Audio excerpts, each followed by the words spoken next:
Batu Aceh di Kedah dan negeri-negeri yang pernah menjadi wilayahnya membuktikan kewujudan pusat pemerintahan dan penempatan masyarakat sehingga abad yang ke-15. Dan ini biasanya terletak di sepanjang lembah Sungai Muda.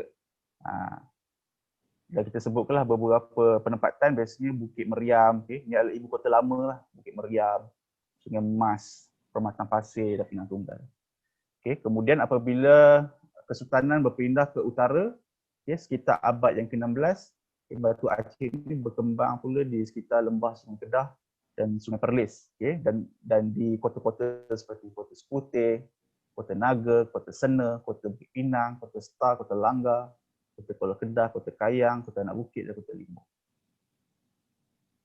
Kemudian Batu Aceh juga menandakan daerah-daerah yang ditakbir bangsawan tempatan. Misalnya di Langkawi pun ada, di Merbok, lembah Sungai Merbok, di lembah Sungai Perai dan juga di Pulau Pinang. Batu Aceh di Pulau Pinang muncul seawal abad yang ke-15. Maknanya sekitar 1400 dah ada Batu Aceh digunakan di situ. Dah ada pemerintah tempatan di situ. Dan ini berterusan sehingga abad yang ke-17 Masihi. Dan ini menafikan naratif sejarah bahawa kawasan tersebut dibuka setelah pendudukan Inggeris pada tahun 1786. Maknanya tak betul bila orang kata bahawa tak ada orang Melayu. Pulau Pinang ni tidak dibangunkan sebelum tahun 1786. Dah ada dah orang. Sejak 1400 dah ada dah. 1600 dah ada dah. Bahkan ini membuktikan setelah itu para pembesar, kemudian walaupun orang putih dah ada di Pulau Pinang pada tahun 1786, namun kewujudan Batu Aceh membuktikan bahawa para pembesar masih mempunyai autonomi, masih mempunyai kuasa de facto ke atas kawasan pentadbiran tempatan mereka di Pulau Pinang. Kemudian Pulau Pinang juga menjadi pusat pusat gerakan politik bangsawan Aceh antara 1790-an sehingga 1870-an. Dan mereka ini apabila mereka mangkat atau mati, mereka dikebumikan bersama-sama Batu Aceh. Ada satu soalan di Pulau Ini Pinang adalah mengenai batu nisan di apa? Nabil, ada satu soalan, batu nisan Batu Aceh di Kebun Lama.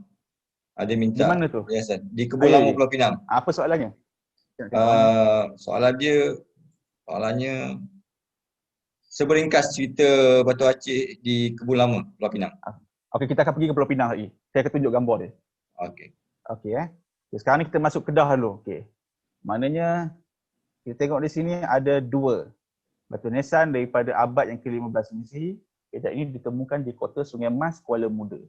Ini menunjukkan bahawa ada kerajaan, ada pemerintah, ada penempatan awal orang Islam di di Kuala Muda. Dan ini sezaman dengan Kesultanan Samudra Pasai.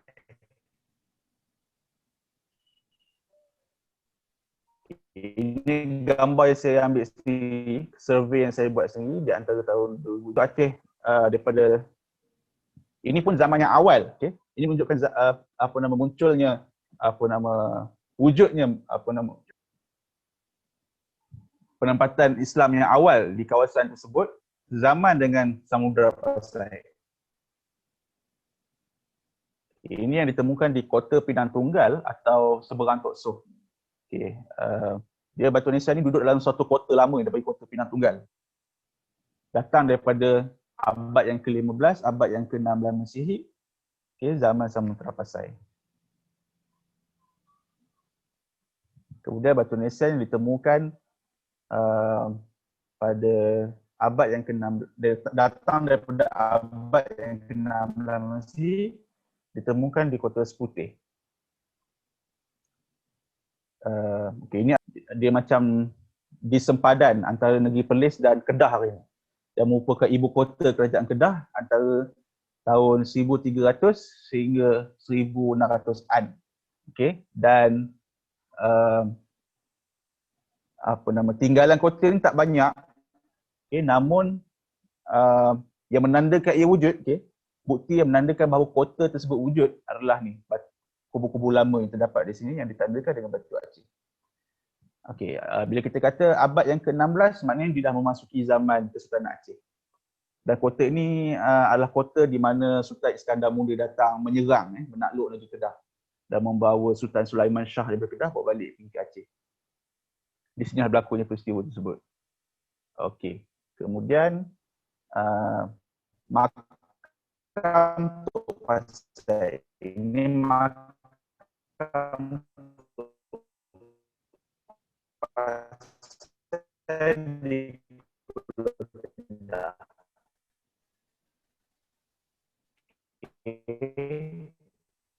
Abad 17 dan 18 Masihi. Besar batu nisan dia. Ada di JT Kuala Kedah, akan nampak di kawasan parking tepi tu. Kewujudan makam Tok Pasai ni menandakan menjaga muara Sungai Kedah. Okay, ini yang dibuat oleh historian dah tahu. Okay, makam tu ada di seberang. Okay, ni kota. Makam tu berada di seberang. Berdekatan kota tersebut di seberang kota tersebut. Okay, kemudian baru-baru ni ditemukan pada tahun 2017 ditemukan makam Sultan Muhyiddin Mansur Shah di Kampung Tegar. Itu di Kubang Pasu. Dan makam ini menandakan kewujudan sultan tersebut. Sultan ni hanya disebutkan di dalam hikayat ataupun kita panggil at-tarikh silsilah negeri Kedah. Okay, dan apabila dijumpa nisan ni maka sahlah sultan tersebut wujud. Okay, dan macam mana pengkaji tahu adalah berdasarkan epigrafi persuratan yang dijumpakan di tapak, di tapak dasar nisan baginda ni. Dia tulis namanya Sultan Muhyiddin Mansur Shah, dan tok nenek baginda, keturunan baginda. Dan baginda ni hidup di antara 1652, memerintah silap ni. Maknanya baginda memerintah pada abad yang ke-17. Kemudian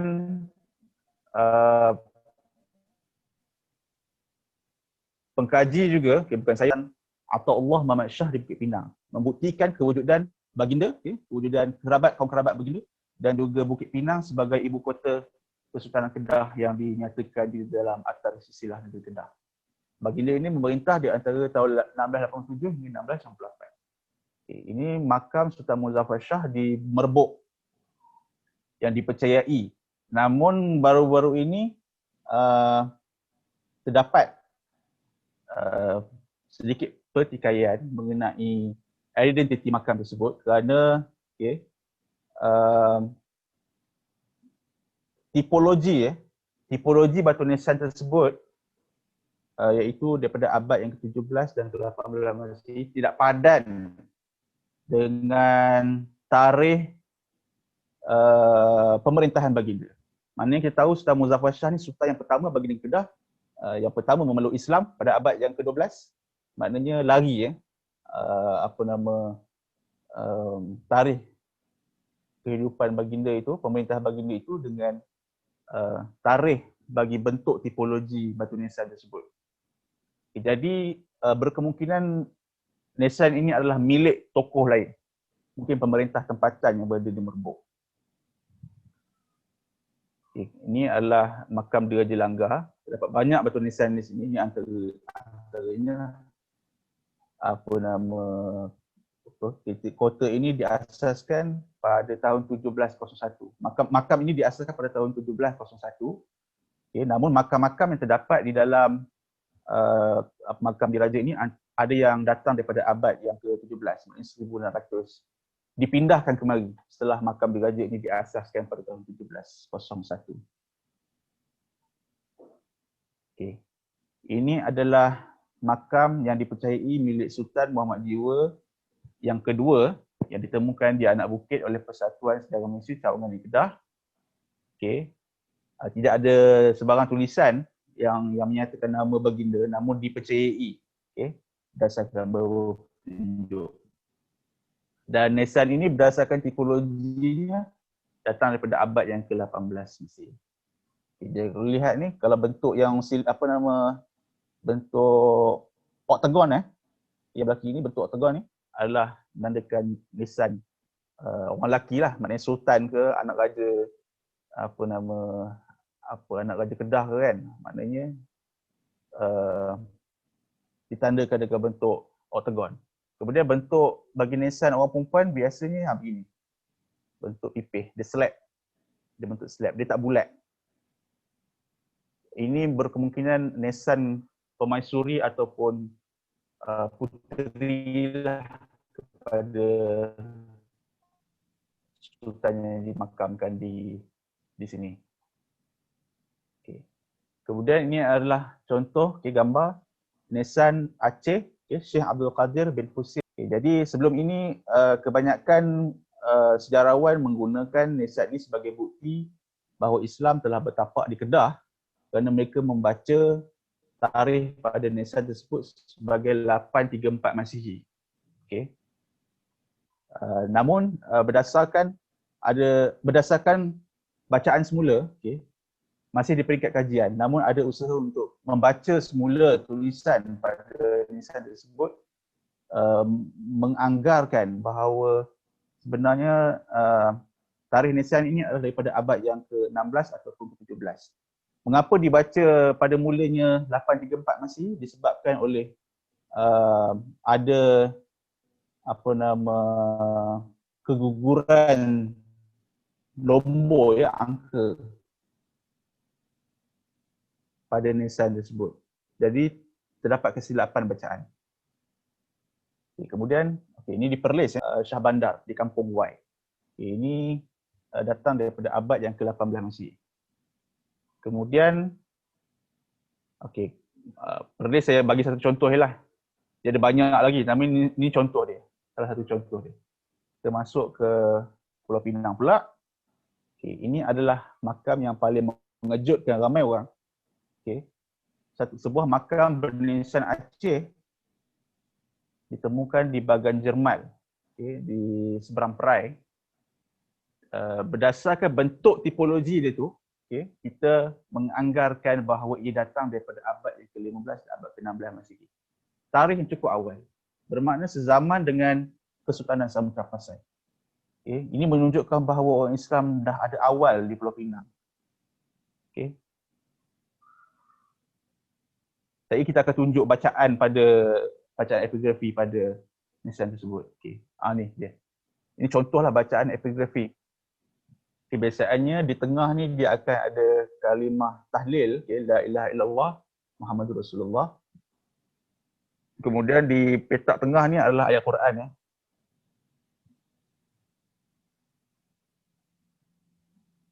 Wa ukhra tuhibbunaha nasrum minallah wa fathun qarib wa basyiril mu'minin. Kemudian bermula daripada sini ni, syahidallahu annahu la ilaha illahu sampai habis. Kemudian bermula daripada sini, inna dina indallahil Islam. Ayat Quran. Al-Quran. Kemudian pada sisi ni kita akan dapat bacaan qul lan yusibana di ayat Quran illa ma kataballahu lana huwa maulana sampai habis. Kemudian pada satu sisi yang lain, dia baca apa ni?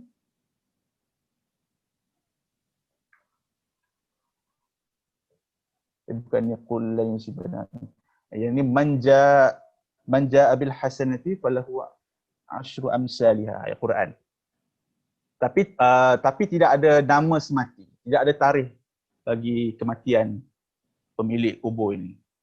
Dia hanya dibuat ayat Quran. Jadi kita anggarkan, kita hanya dapat anggaran tarikh bagi batu nisan ni berdasarkan bentuk tipologi yang seperti telah kita bincangkan sebelum tadi. Kemudian di Pulau Pinang ada kita jumpakan nisan Aceh milik Datuk Maharaja Setia di Kampung Dodol. Datang daripada abad yang ke-18 Masihi. Datuk Maharaja Setia ni kalau di kawasan tersebut juga dipanggil sebagai Datuk Keramat. Maknanya kalau ke Pulau Pinang di Jalan Perak, kalau tuan-tuan pergi ke situ, maknanya makam ini dikenali juga sebagai makam Datuk Keramat. Ada banyak batu Aceh yang dijumpa di sini, namun tiga contoh. Yang di atas ni, belah kanan atas ni adalah kaki, dijumpa kaki saja.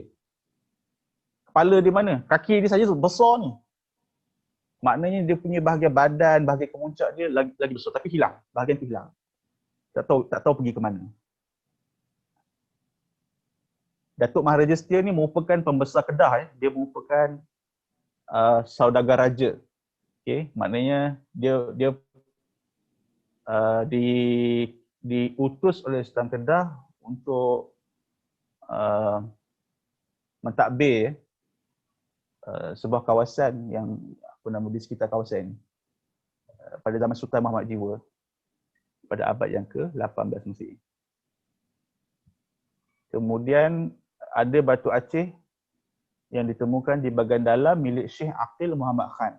Dia ini merupakan seorang ulama yang datang daripada Afghanistan. Fathan itu adalah Afghanistan. Kemudian dia datang ke Aceh terlebih dahulu. Kemudian dia datang ke Kedah. Daripada Kedah, dia dibenarkan untuk membuka penempatan di kawasan Kuala Perai. Okay. Jadi nisan yang ditemukan di kubur Syekh ini adalah datang daripada abad yang ke-18 Mesir. Dan jika diperhatikan sama, yang belah kanan ni sama dengan yang di Perlis. Ni nampak ni kan, yang belah kiri ni. Sama dengan di Perlis. Yang dijumpakan di Kampung Y. Bentuk tipologi dia sama.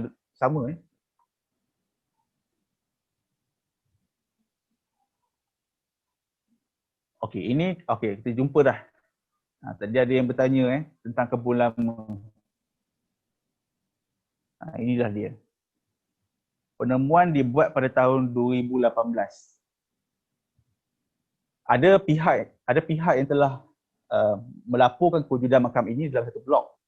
Okay, namun kajian yang mendalam tidak dibuat sehinggalah saya dan beberapa teman pegiat sejarah datang sendiri ke tapak perkuburan ini dan kita menjumpakan banyak batu aceh. Okay, daripada abad yang ke-18 dan 19 Masihi. Kawasan ni orang panggil kebun lama Masjid Aceh, Sungai Pinang. Boleh lihat besar batu nisan dia. Okay, ni batu nisan perempuan perempuan, tengah ni pun perempuan. Okay. Kemudian yang sebelah kiri ni, ni kita boleh lihat bentuk dia, bentuk oktagon mewakili orang lelaki. Yang digunakan untuk orang lelaki. Yang di bawah ni dia kecil. Yang di bawah kiri ni dia kecil, maknanya menandakan kubur anak-anak. Okay, anak-anak yang masih kecil diberi nisan Aceh. Siapakah pemilik bagi orang yang dikebumikan di kebun lama ni? Okay. Makanya antara sumber yang kita jumpa menyatakan bahawa mereka ni merupakan kerabat kepada Tunku Syed Hussein Al-Aidid yang mengasaskan penempatan orang Melayu Aceh di Lebuh Aceh, di Tanjung. Kita tak mau guna Georgetown tapi kita panggil Tanjung. Maknanya Tunku Syed Hussein Al-Aidid datang daripada Aceh, dia mengasaskan penempatan tersebut dan sebahagian daripada pengikutnya masuk ke kawasan Sungai Pinang mengasaskan penempatan di kebun lama dan apabila mereka meninggal dunia dikebumikan di sini. Okay. Dan penggunaan batu aceh menunjukkan bahawa mereka ni bangsawan. Okay. Bangsawan yang berstatus tinggi. Okay. Jadi gambar yang di kiri atas ni dikatakan milik Qadhi, seorang ulama yang datang daripada Aceh. Seorang Said ataupun Syarif. Okay, ini adalah makam berbatu Aceh di Masjid Melayu Lebuh Aceh, Tanjung Penaga, Pulau Pinang. Jadi ini yang di atasnya adalah makam bagi Tunku Syed Hussein Al-Aidid. Okay, orang yang mengasaskan penempatan Melayu Aceh di Tanjung Penaga, Georgetown.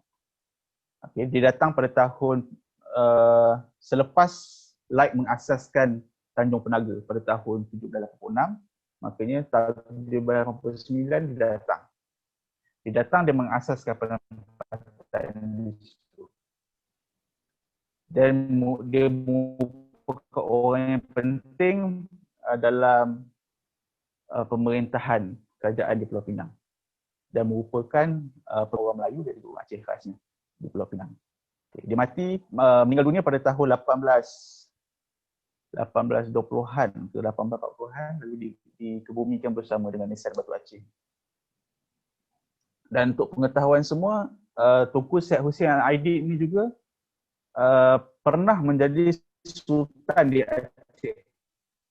Menunjukkan bahawa eratnya wujud perkaitan besar antara Kedah, Pulau Pinang dan juga Aceh. Dalam konteks ini oleh Tunku Syed Hussein Al-Aidid, dia pernah menjadi sultan di Aceh selama 3 hari. Namun kemudian dia meletakkan jawatan, dia turun takhta dan digantikan oleh anaknya yang menjadi Sultan Saiful Alam di Aceh juga. Sultan Saiful Alam memerintah selama 5 tahun, kemudian turun takhta, balik juga ke Pulau Pinang bersama ayahanda dia dan mangkat dikebumikan di sini. Jadi kalau kita lihat gambar yang di bawah ni merupakan kaum kerabat lah, anak-anak kepada Tunku Syed Hussein Al-Aidid. Kemudian di Pulau Pinang wujud di Kampung Terus, Nissan Aceh milik Tunku Muhammad Jiwa. Itu seorang pahlawan Kedah yang berjuang menentang penjajahan Siam di antara 1820-an hingga 1840-an. Di peta lama menunjukkan, kita tengok ni kampung kota. Ini merupakan pusat pentadbiran Tunku Sulaiman.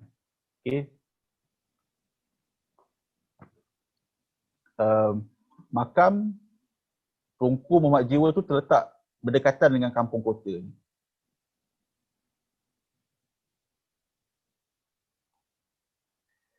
Kemudian kita masuk ke negeri Perak. Batu Aceh di negeri ini menandakan pusat pemerintahan para sultan dan bangsawan utama dari abad ke-16 Masihi di sepanjang aliran Sungai Perak. Namun kebanyakan nisan yang asal digantikan dengan jenis yang baru pada awal 1900. Wujud juga pusat pemerintahan raja-raja tempatan di Beruas dan pembesar-pembesar daerah di Larut dan Kinta, dan semua ini ditandakan dengan kewujudan Batu Aceh. Contohnya makam Sultan Muzaffar Shah I di Tanah Abang, berguna Batu Aceh. Kemudian makam Tok Temung, orang yang ditemui Sultan Muzaffar Shah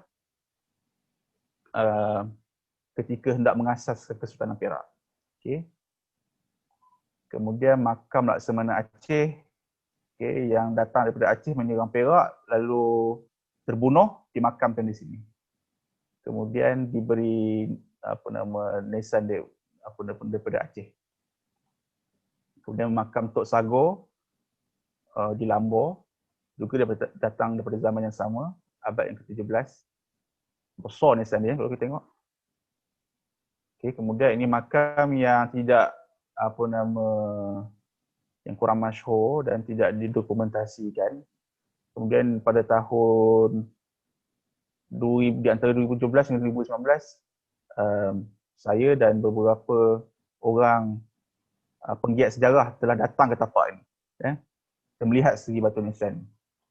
Jadi yang dikatakan milik Tok Robiah Puleh, dan nisan ini berusia daripada sekitar 1500 hingga ke 1600. Kemudian di Kota Lama Kanan wujud nisan Aceh milik Tok Subang. Datang daripada abad yang ke-16 dan 17 Masihi. Di Beruas, ini adalah sebahagian daripada nisan Aceh milik Raja-Raja Beruas. Jadi kerajaan Beruas ini wujud sekitar abad yang ke-16 dan 17 Masihi. Dan sebahagian daripada nisan-nisan di Beruas, sebahagian nisan di Beruas ini telah dibawa, disimpan dan dipamerkan buat sementara waktu di Muzium Kota Ngah Ibrahim, Matang di Taiping. Dan saya telah minta kerjasama dengan muzium untuk mendapatkan gambar dua nisan tersebut, dan inilah dia dua ni. Mungkin boleh diusahakan oleh pihak warisan negeri Perak untuk dikembalikan di Beruas ataupun dipamerkan di mana-mana tempat yang lebih sesuai daripada disimpan begitu saja. Kemudian ni adalah nisan Tok Bidan Susu Lanjut, daripada abad yang ke-17 dan ke-18. Nisan ni di Taiping, namun ketika saya cuba buat survey tahun sudah, tak berjaya, kita tak berjaya jejak nisan ini sebab tapak tu terlalu semak. Kita nak tengok tapak pun dah tak boleh sebab terlalu semak. Dan Nissan itu dikabarkan dah musnah lama lagi pada tahun 1985. Jadi ini adalah gambar yang yang kita dapat daripada sumber Datuk Osman Yassin. Okay, kemudian batu nisan Aceh Seri Benian di Beruas, batu hampa Beruas. Saya cuba jejak tapi nak naik ke bukit pun agak susah. Kita memerlukan pemandu daripada kalangan orang tempatan dan kita tidak berjaya kita tidak berjaya naik ke bukit tersebut sebab tak ada orang tempatan yang yang boleh tolong pada waktu tersebut. Okay, kemudian makam Tok Peguh di sekitar Ipoh.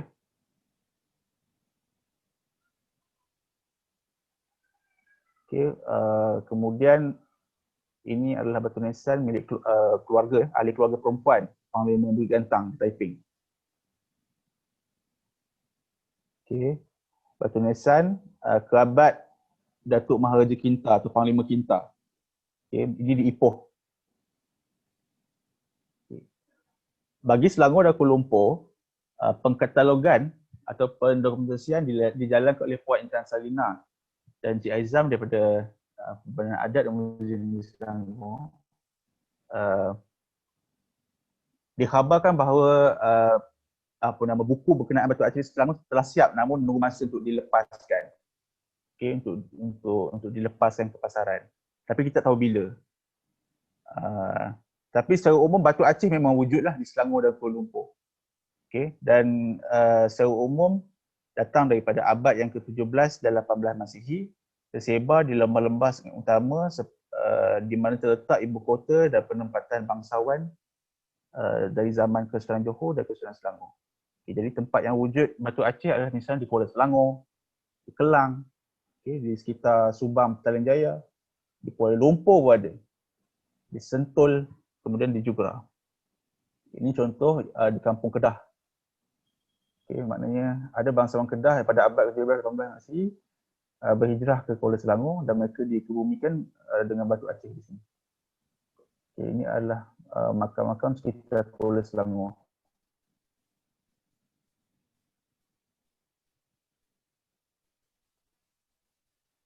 Okay, ini batu nisan perempuan. Okay, batu nisan perempuan, batu nisan untuk lelaki. Okay, makam Kampung Pohol di Puchong. Okay, makam di Sentul. Ini wujud Batu Aceh. Menandakan ada bangsawan tempatan yang tinggal di kawasan tersebut pada zaman-zaman yang tertera. Okay, di Masjid Jamek. Okay, gambar ni kita peroleh daripada Puan Intan Salina. Maknanya okay, tarikh nisan ini abad yang ke-18 Masihi menunjukkan bahawa Kuala Lumpur ni dah ada penempatan awal sebelum pengasasan pada zaman British. Okay. Negeri Sembilan. Batu Aceh di negeri adat Pepatih ini biasanya ditemukan pada makam-makam pembesar tempatan di Sungai Udun dan Rembau yang pernah bernaung di bawah Kesultanan Johor di antara abad yang ke-16 hingga 18 Masihi. Wujud juga makam milik pemerintah dari keturunan Pegaruyung. Misalnya adalah makam Tok Bungkal. Okay. Ini adalah batu nisan Aceh untuk orang perempuan. Okay. Dan menurut tradisi tempatan ini adalah milik Tok Bungkal yang ditemukan di Kampung Kota Rembau. Okay. Maknanya ia datang daripada abad yang ke-15 dan 16 Masihi berdasarkan bentuk. Menunjukkan di kawasan tersebut ada penempatan awal. Okay. Kemudian makam-makam yang ditemukan di sekitar Kampung Kota Rembau itu juga mengandungi ini dikatakanlah makam Raja Melewar di air melintang ataupun berdekatan dengan Astana Raja. Jadi tipologi batu nisan ni adalah daripada abad yang ke-18 Masihi. Okay, ini yang sebelah kiri ni adalah milik Raja Melewar. Dikatakanlah yang belah kanan ni adalah permaisuri baginda, isteri baginda. Ini adalah makam di Berbatu Aceh di Bukit Rasah daripada abad ke-18 Masihi. Namun survey kebelakangan ini dinyatakan bahawa batu nisan ini telah hilang. Tak pasti sama ada hilang sungguh ataupun disimpan oleh pihak muzium, tidak pasti. Ini adalah makam Tok Semerga, pembesar tempatan yang dimakamkan di Rasah abad yang ke-17 18 Masihi, di Seremban. Okey. Jadi kewujudan nisan-nisan tersebut membuktikan wujudnya penempatan-penempatan awal, dan ini muncul dalam peta-peta lama, misalnya peta yang dibuat oleh Heredia pada tahun 1602. Misalnya dah ada penempatan bangsawan-bangsawan Melayu yang wujud di Sungai Ujong dan juga di Rembau. Okay. Sungai Ujong ni pada tahun 1602 dinyatakan diperintah oleh Syah Bandar yang duduk di Rembau. Okey.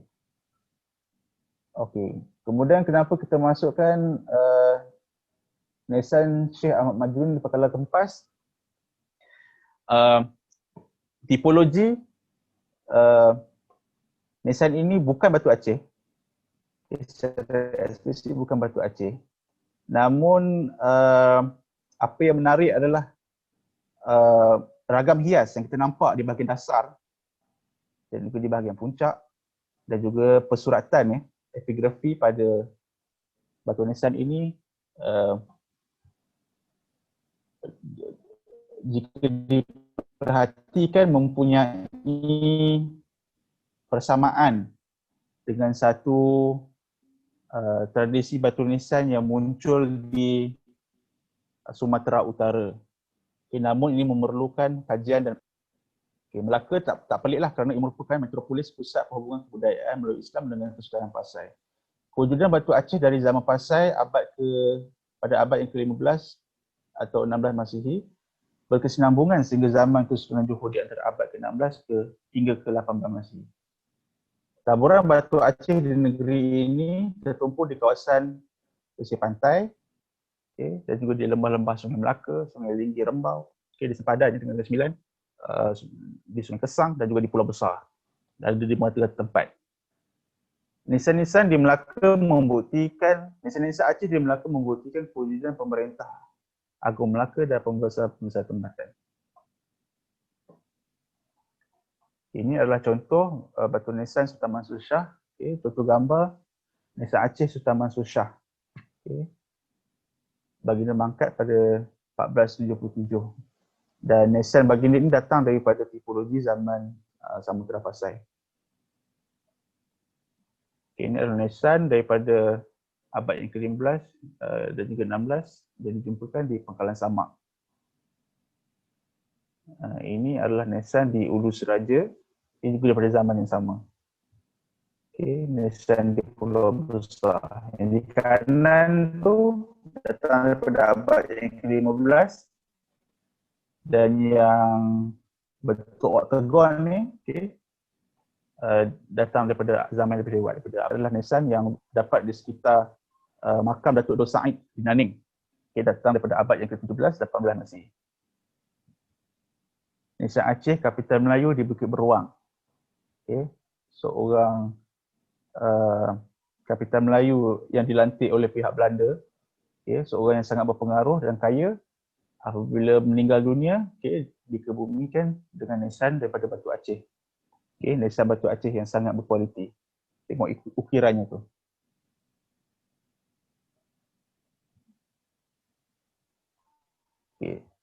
Dalam konteks Johor, ia merupakan negeri yang mempunyai paling banyak batu Aceh, hasil hubungan dengan Kesultanan Aceh selama hampir 300 tahun.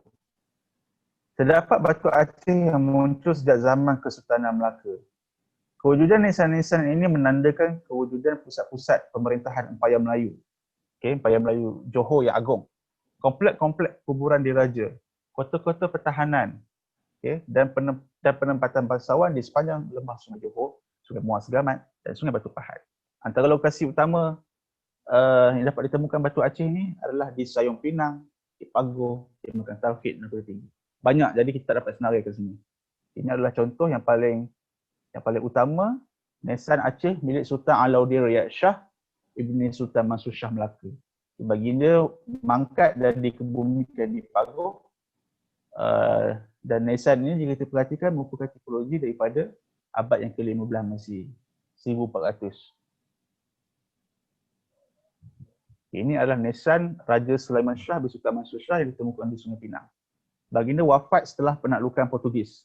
Setelah penaklukan Portugis ke atas Melaka, orang Melaka lari ke Johor dan baginda mangkat di sekitar Sayang Pinang pada waktu tersebut. Makam-makam lama yang dijumpai di Parit Sulong datang daripada abad yang ke-15, 16 Masihi. Nisan Sultan Mahmud ataupun marhum mangkat di Julang di Teluk Tinggi. Ini adalah nisan Aceh daripada abad yang ke-17 Masihi.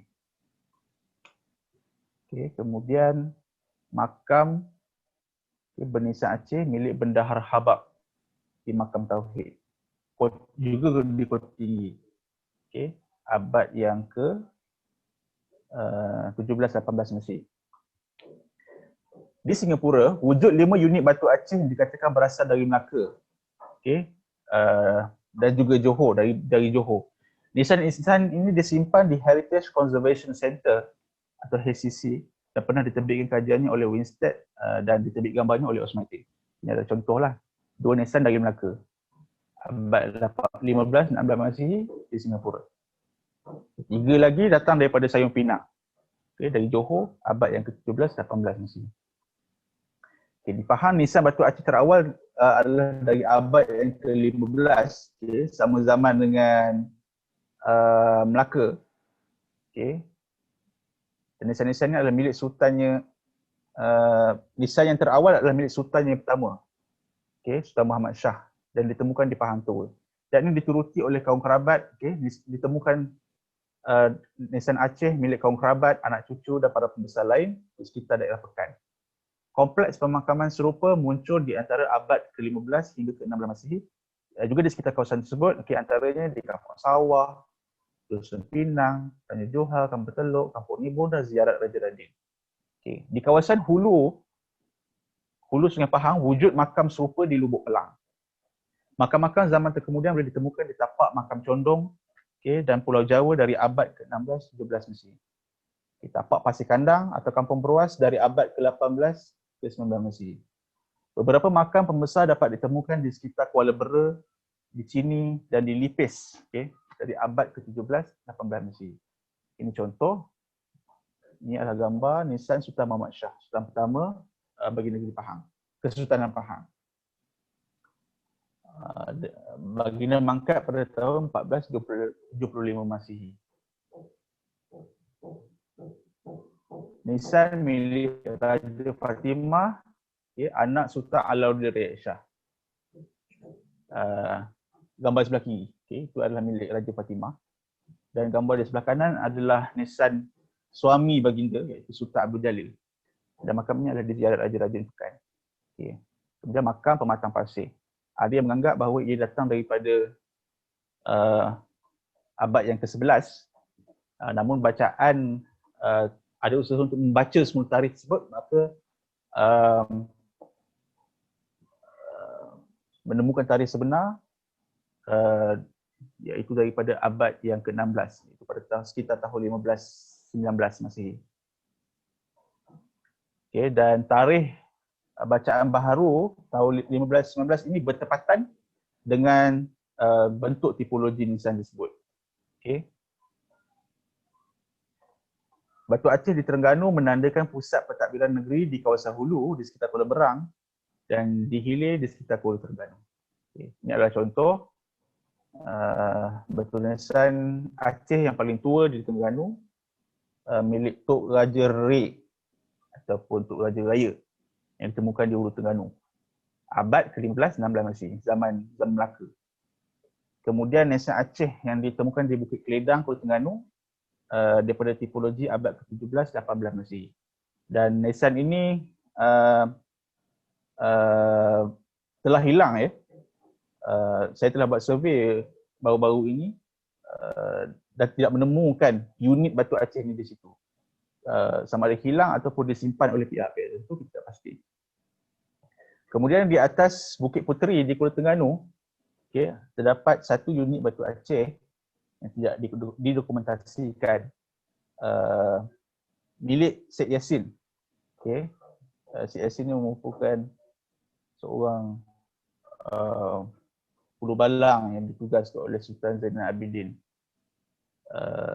Terengganu. Dan nisan ini adalah datang daripada abad, datang daripada tipologi abad yang ke-18 atau 19 Mesir. Okay. Di Kelantan, Batu Aceh di negeri ini menandakan kewujudan pusat pemerintahan di hilir negeri di sekitar Kota Pancur. Okay. Kota Pancur ni di sekitar Pekala Cepa. Kemudian di Kota Lama. Kota Lama ni di sekitar Kota Baru dan di Kota Kubah Labu. Di seberang Kota Baru. Okay. Ini adalah nisan Aceh daripada abad yang ke-15 Mesir. Daripada zaman Melaka ke zaman Samudra Pasai. Nisan-nisan ini ditemukan di Langgar Buruk, sebuah pemakaman lama sultan-sultan, alim ulama dan bangsawan Kelantan. Okay.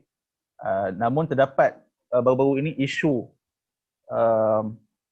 di mana kawasan Langgar ni ataupun perkuburan ni telah dibangunkan dengan cara yang tidak sewajarnya. Jadi menyebabkan sebahagian besar daripada nisan-nisan Aceh yang terdapat di tempat ini musnah. Okay. Ada yang sempat diselamatkan, dipindahkan, namun ada sebahagian ini lagi musnah begitu saja. Jadi ini adalah satu kerugian lah kerana nisan-nisan ini merupakan bukti kepada wujudan pemerintah awal bagi negeri Kelantan. Tidak sepatutnya berlaku sedemikian. Kemudian Batu Aceh milik Raja Perempuan Nang Cayang di Kampung Pancur, Kota Baru. Okay, kalau ada sumber yang menyatakan bahawa nisan ini milik Raja Kuning Patani. Okay, namun Raja Kuning yang hidup pada abad yang ke-17,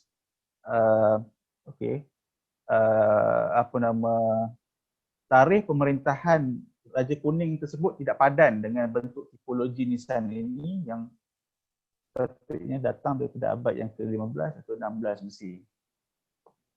Ini adalah nisan yang ditemukan di Pasir Pekat, maknanya di seberang Kota Baru. Okay. Dan bentuknya datang daripada abad yang ke-17 dan 18 Mesir. Bentuknya seakan-akan nisan datang daripada zaman Samudra Pasai, namun ragam hias yang kita boleh lihat di kawasan di bawah, bahagian bawah badan batu nisan ini menandakan bahawa ia datang daripada jenis abad yang ke-17 dan ke-18 Mesir. Okeylah, kita bonus kita tambah negeri Patani dan Senggora kerana ia pun sebahagian daripada negeri-negeri Melayu walaupun telah ditakluk oleh kerajaan Siap. Di kawasan ini Bugis pada tahun 1988 telah merekodkan Batu Aceh di beberapa tempat di Kubur Marhum, Kerisik dan lain-lain. Kemudian Perry pada tahun 2017 membuat survey sekali lagi dan memasukkan beberapa tapak baru, antaranya Kubur Tok Redah Hitam, Kubur Tok Buah dan Kampung Kali Besar.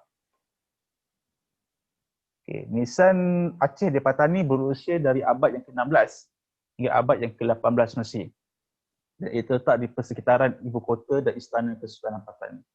Survey yang dilakukan pada tahun 2020 oleh masyarakat setempat Patani menemukan tapak perkuburan kerabat Diraja Yala atau Jaloh di Kampung Mayo.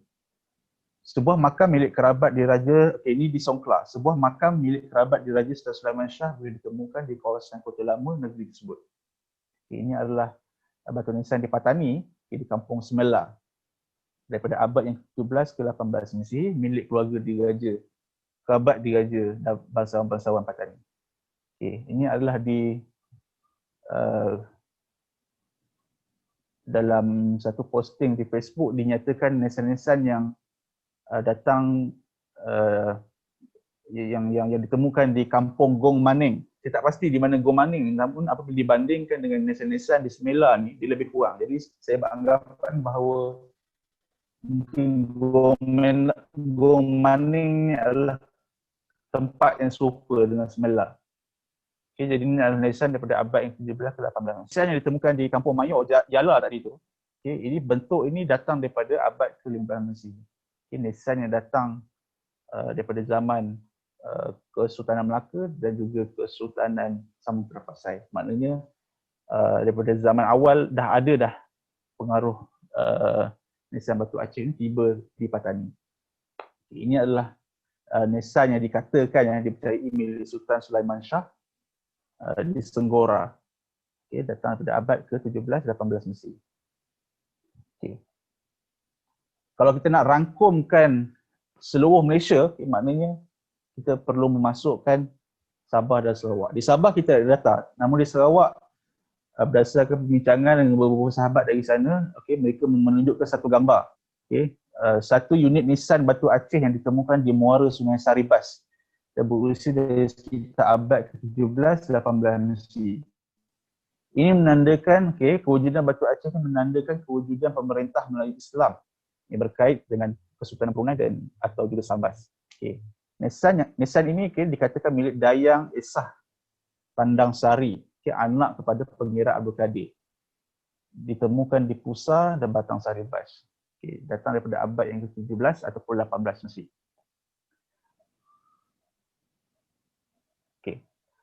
Kita telah mengenali beberapa seberapa banyak batu Aceh yang tersebar di tanah Melayu ataupun Malaysia. Kita telah memahami kepentingan batu Aceh. Namun di samping itu kita perlu tahu bahawa wujud satu lagi kelompok, wujudnya satu kelompok yang menginginkan sebaliknya kepada batu Aceh, kewujudan batu Aceh, iaitu batu Aceh yang mengancam, iaitu kelompok yang mengancam, kelompok yang mengancam dan kelompok yang ingin memusnahkan batu Aceh yang wujud di negara kita. Jadi kelompok yang mengancam kewujudan batu Aceh ini, mereka mengancam dari pelbagai aspek, antaranya adalah melalui pembangunan. Khasnya batu Aceh yang ditemukan di kawasan perbandaran, maknanya tapak-tapak perkuburan yang mengandungi batu Aceh tersebut diancam projek pembinaan bangunan rumah kedai dan lain-lain lagi. Kemudian jika di kawasan luar bandar, ini diancam oleh projek-projek ataupun aktiviti pelandangan. Batu Aceh yang terdapat di ladang kelapa sawit, di ladang getah misalnya, kebiasaannya dirosakkan oleh kerbau yang berkeliaran. Mereka kalau gatal badan tu dia akan gesek daripada luar tu menyebabkan ini patah dalam pelamaan hilang musnah begitu saja. Kemudian faktor ancaman terhadap batu Aceh juga adalah dari alam semula jadi, di mana batu Aceh yang terbiar begitu sahaja selama ratusan tahun, lama kelamaan dia akan mendap ke dalam tanah ataupun musnah akibat ribut. Dan ancaman terhadap batu Aceh juga adalah datang daripada pemeliharaan ataupun pemuliharaan yang salah. Maknanya ada pihak yang berniat baik untuk melakukan penjagaan terhadap batu Aceh tersebut, namun teknik atau kaedah yang digunakan kerana mengecat akan menghilangkan tekstur asal yang ditemukan pada batu Aceh. Kerana batu Aceh ini antara kepentingannya adalah aspek epigrafi yang ditemukan pada ini. Jadi apabila kita cat batu Aceh tersebut, lama kelamaan tulisan pada batu Aceh itu tidak dapat dibaca lagi. Tidak sepatutnya batu Aceh ini dicat, ataupun ada pihak yang Okay. Meletakkan simen, membancuh simen konkrit pada Batu Aceh. Okay. Ini juga jika dikenalikan dengan cara yang salah akan merosakkan Batu Aceh. Okay. Dan ini semua disebabkan oleh kurangnya ilmu, kesedaran dan juga kemahuan oleh pihak yang tersebut. Okay. Ada soalan tak? Okey, ada soalan. Soalan dia ada yang tanya. Kita tengok ruangan chat tu. Kan kalau kita tengok yang bentuk pillar tu, yang tu dia ada bunga teratai. Ya. Okey, bunga teratai tu dia melambangkan apa? Adakah dia ada pengaruh Buddha di situ? Dia ada pelbagai pendapat lah berdasarkan pelbagai kajian. Dan antara kajian yang dibuat adalah batu teratai pula. Apa nama? Motif teratai pada kemuncak Batu Aceh dapat dikaitkan dengan sejenis apa kita panggil sejenis bekas yang digunakan untuk menyimpan abu ataupun mayat Raja Thailand yang mangkat, Raja Siam yang mangkat. Jadi ada yang berpendapat bahawa dari situlah datangnya pengaruh motif teratai itu, ada perkaitan dengan kebudayaan berunsurkan Hindu-Buddha. Kita tak katakan bahawa Thailand mempengaruhi kita, namun kita boleh melihat bahawa terdapat pengaruh kebudayaan Hindu-Buddha yang diterapkan pada Batu Nisan Aceh berdasarkan persamaan dengan bekas yang menyimpan abu mayat Raja Siam tersebut. Kemudian ada sarjana yang mengeluarkan pandangan bahawa bunga teratai tersebut mengandungi simbolisme tertentu. Tapi semuanya kebiasaannya akan berbalik kepada konsep-konsep di dalam agama, di dalam tradisi Hindu-Buddha.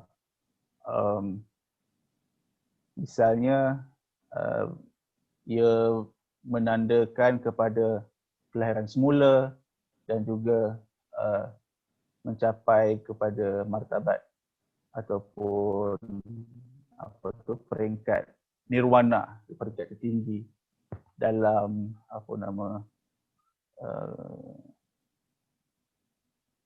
peringkat jiwa manusia.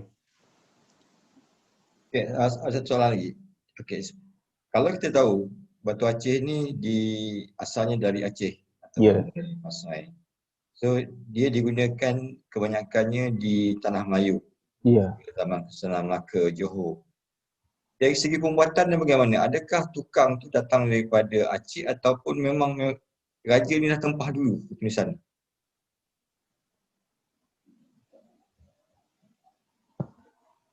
Dari segi pembuatan.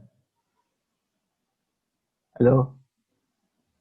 Dari segi pembuatan dia, adakah sebab kita dah tahu raja berada di Kesultanan Melaka, Batu Aceh ni berasal dari Aceh. Bagaimana dari segi pembuatan dia?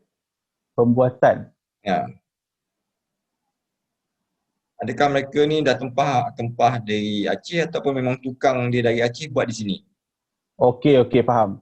Okey, berdasarkan kajian Lemben, ini masih belum dimuktamadkan lagi. Masih di peringkat kajian dan tidak ada kesimpulan yang kukuh. Namun dia berpendapat bahawa sebahagian Batu Aceh itu ada yang ditempah khas, maknanya dibeli di Aceh, kemudian dihantar, dikirim ke negeri-negeri yang menempahnya lah. Kemudian dalam kes yang lain, dia juga berpendapat bahawa ada tukang nisan itu pergi ke negeri penempah dan membuat di sana ataupun dia pasang di sana. Sebab Batu Aceh ni ada kalanya dia datang dengan batu belindan, iaitu kepuk kubur. Dan kepuk kubur ni kadang-kadang kompleks, jadi dia tak boleh hantar begitu saja. Dia perlu pakar yang membuat Batu Aceh tu pergi sekali ke sana.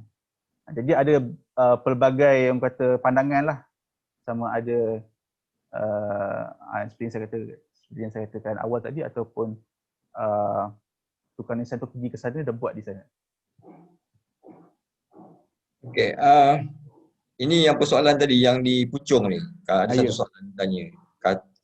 Dikatakan makam tu milik lelaki, Ya. tapi topologinya berbentuk perempuan. Itu rasanya yang di Kampung Bohol kan, di Puchong. Sekejap, saya tengok balik. Di Puchong? Yang di Puchong saya tengok balik. Sebab survey ni dibuat oleh Encik Azlan Sharif daripada Persatuan PSM Batu Pahat. Jadi saya tak tahu secara detail. Sekejap ya. Selangor. Tipologi ni memang perempuan. Kan? Jadi kita perhati Ya. bentuk itu betul pipih tipologi perempuan. Tapi adakah sumber menyatakan bahawa ia milik lelaki? Itu saya tidak pasti. Sebab yang saya maklum yang dikatakan milik individu lelaki ataupun apa nama Batu Tok Ungku ni adalah di Pinang Tunggal, kemudian ada satu lagi. Namun di Kampung Bohol ni saya rasa bukan milik individu lelaki. Perlu diperjelaskan lagi. Dari mana sumber yang menyatakan bahawa ini milik individu lelaki? Saya pun kurang pasti. Okey. Kena ada kajian lanjut lah, sebab memang betul kalau di Puchong tu memang ada satu makam yang dikatakan milik keluarga Tunku Kelang. Ya betul. Cuma kita tak tahu di mana lokasinya sebenarnya. Dia sebenarnya bukan di Puchong sekarang. Dia sepadan di antara PJ dan Puchong. Ya betul. Kat kawasan kalau sekarang ni di Taman OUG. Ya. Jalan Kelang Lama. Saya rasa yang kata makam untuk Ungku tu yang lain. Dia sekitar kawasan yang sama tapi bukan yang tunjukkan ni. Betul. Ada jadi kekeliruan. di tanah perkuburan Jalan Ampang ada tak batu Aceh ni?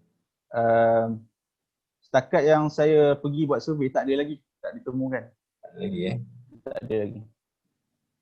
Tapi nisan yang lama-lama tu adalah, maknanya daripada hujung 1800 dan awal 1900 tu ada. Tapi yang kata Batu Aceh tak ada. Yang paling dekat di di Sentul. Okey, yang di Sentul ni katanya dia orang buat signboard milik Datuk Harun Rashid. Kan? Okey. Tapi dari kalangan orang tempatan di yang mengatakan bahawa makam ini milik Harun Rashid ni adalah orang India Muslim yang duduk berdekatan, itu daripada sumber mereka.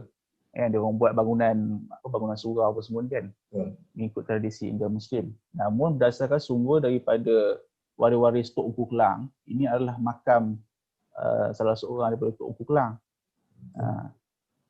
Jadi kita kita kena pegang sumber yang betul lah, sumber yang lebih kuat. Jadi yang mengatakan bahawa, yang mendakwa makam ini milik India Muslim, rasanya kurang tepat, kan? Okey tuan, cuma kita nak tahulah, sebab kita tahu batu nisan Aceh ni ancaman dia ada dari segi pembangunan, dari segi pemeliharaan. Kalau kita nak bawa dari segi konsep tourism, boleh tak kalau kita nak tonjolkan, sebab kita tahu batu nisan Aceh ni kita boleh menceritakan satu tamadun. Ya betul. Satu negara ataupun satu kerajaan. So macam mana kalau kita nak, saya minta tuan dia salah satu caranya kita bangunkanlah tempat tu, sama ada kita buat bangunan langgar yang elok kan. Dan biasanya aktivis budaya dia demand untuk kita naikkan papan tanda kan, supaya orang tahu tempat tu. Kemudian salah satu cara yang saya rasa agak popular sekarang ni, pihak muzium dia ambil batu nisan Aceh tu bawa ke muzium. Sediakan satu orang kata satu section yang khas memaparkan batu Aceh.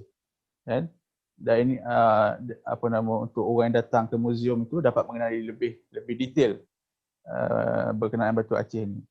Okay, dan bila dipindahkan Batu Aceh tu, tempat asal tu digantikanlah dengan nisan apa nama, duplicate, Replika lah.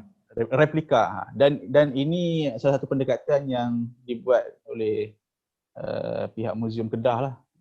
Ada saya nak berapa makluman. Okey. Okey tuan, satu perkongsian yang sangat bagus mengenai Batu Aceh ni. Sebab kita tahu, Simpul ya, ya, mana tadi? okay, sebelum tadi satu soalan yang Ya. makam di Tanjung Inggeris Kedah. Ya. Uh, Dia ada usaha. Dia tarikh dia jap, saya nak tengok balik. Dia isu tarikh dia tu. Sebab selama ini batu Aceh di Tanjung Inggeris tu dijadikan hujah bahawa Islam sampai ke apa nama, alam Melayu ni pada abad yang awal lah. Namun apabila dibaca balik tarikh yang terdapat pada batu nisan tersebut, ada bacaan semula yang dilakukan, kita mendapatkan tarikh yang lebih lambat. Dan tarikh yang baru tu tepat, dengan lebih tepat dengan tipologi, kena dengan tipologi. Itu datang sekitar abad yang ke-17 Masihi. Tarikh dia bila saya lupa dah.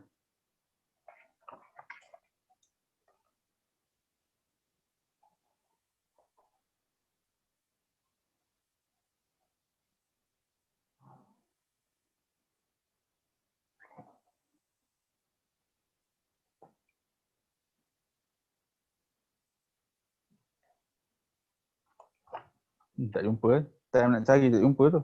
Ada soalan lagi tak? itu je, last soalan last ni. Dan usaha untuk membaca semula tarikh pada batu nisan di Tanjung Inggeris ni dilakukan oleh Encik Rusidi Omar. Rusidi Encik Omar daripada Persatuan Sejarah Malaysia di Kedah.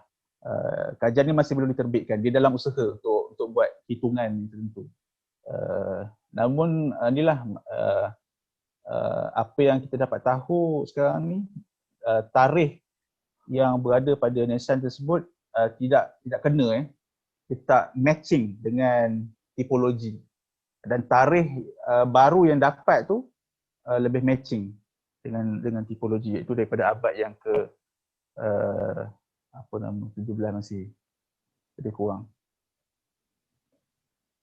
Jadi begitulah, maknanya Batu Aceh ni merupakan artifak penting yang mencorak masa depan bukan sahaja bangsa Melayu dan bangsa Malaysia. Dan pelbagai usaha sama, pelbagai pihak serantau, bukan sahaja di Malaysia, adalah diperlukan untuk memelihara dan memelihara khazanah yang berharga kepada negara kita ini. Dan ada contoh daripada Encik Azlan Sharif, maknanya isu berkenaan Batu Aceh ni dibawa ke pihak Majlis Agama, dipohon fatwa daripada mufti-mufti setiap negeri supaya masyarakat sedar akan letak duduk Batu Aceh ni, bahkan dijaga oleh syarak. Usaha mengkaji dan dokumentasi dan juga perlu dilakukan usaha mengkaji dan dokumentasi Batu Aceh di rantau Asia Pasifik. Maknanya seperti tengok peta yang di awal tadi tu, maknanya taburannya sangat luas. Dan berdasarkan pemerhatian saya, wujud Batu Aceh di selatan India, wujud Batu Aceh daripada zaman Samudra Pasai itu di selatan India dan juga di Sri Lanka. Ini adalah yang menarik untuk dikaji lebih lanjut. Dan juga memerlukan kajian berkenaan tipologi baru. Nisan yang ada pada kita, yang digunakan oleh kita pada hari ini, sebenarnya bentuk-bentuk itu merupakan evolusi daripada Batu Aceh. Ini yang paling menarik dan ramai orang tak sedar. Sebab kita ingat Batu Aceh ni, Batu nisan yang kita guna pada hari ini, tutup dah ada, tapi sebenarnya tak. Dia datang daripada satu tradisi yang panjang.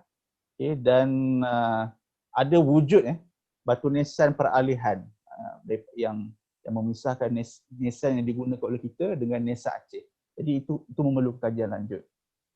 Kemudian kita nak reproduce dan kita nak implement seni yang kita temukan pada Batu Aceh ni pada produk-produk kita pada hari ini. Dalam bentuk apa pun tak kisahlah. Kemudian antara yang saya lihat penting adalah untuk menubuhkan pusat penyelidikan Batu Aceh yang menghimpunkan semua sumber rujukan, yang menghimpunkan semua pengkaji dan aktivis dan juga institusi warisan, untuk sama-sama mengkaji dan juga menjaga wujudan Batu Aceh ini. Sekarang ni dia terpecah-pecah. Di Indonesia dia grup dia sendiri, di Malaysia ada grupnya sendiri di setiap negeri. Jadi perlu dihimpunkan semua ini. Kerana Batu Aceh ni dia wujud dalam jumlah yang besar dan memerlukan satu kajian yang menyeluruh. Okey, jadi begitulah. Akhirnya saya mengucapkan terima kasihlah kepada Encik Khairil dan juga pihak Galeri Tuanku Jaafar kerana memberikan kesempatan kepada saya untuk membuat sedikit kongsian berkenaan Batu Aceh pada hari ini. InsyaAllah lain hari kita jumpa lagi lah. Terima kasih Saudara Nabil. Saya mengucapkan ribuan terima kasih kepada semua. Cuma tadi saya ada satu soalan yang menyentuh dari segi megalit ataupun megalitik. Adakah sama dengan Batu Aceh? Yang pertama, ini saya kita rumusan je. Saya sentuh sikit. Batu megalitik ini dia lebih kepada masyarakat Minang yang bersifat budaya. Dia bukannya, ada yang tidak dinafikan, ada yang digunakan sebagai batu nisan. Namun majoritinya kalau di tanah Melayu dan juga sedikit di Sumatera Barat, kebanyakannya adalah berasaskan budaya. Dia bukannya simbol sebagai batu nisan. Mungkin ada, cuma dari segi kuantitinya tak banyak. Sebab kalau itu kita akan kupas dari sudut budaya, sosio masyarakat, kehidupan masyarakat Minang, baru kita nampak fungsi batu megalit ni.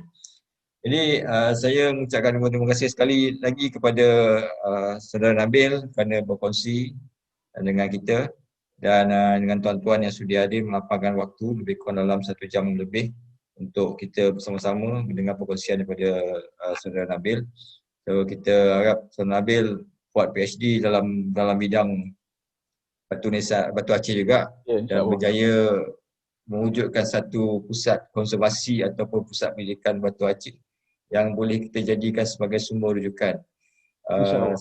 Saya bagi pihak Galeri Diraja Tunku Jaafar lagi sekali mengucapkan ribuan terima kasih, dan untuk pengetahuan tuan-tuan semua, pada 24 hari bulan September ini kami akan ada lagi satu sesi webinar bersama dengan Dr. Surya Suryadi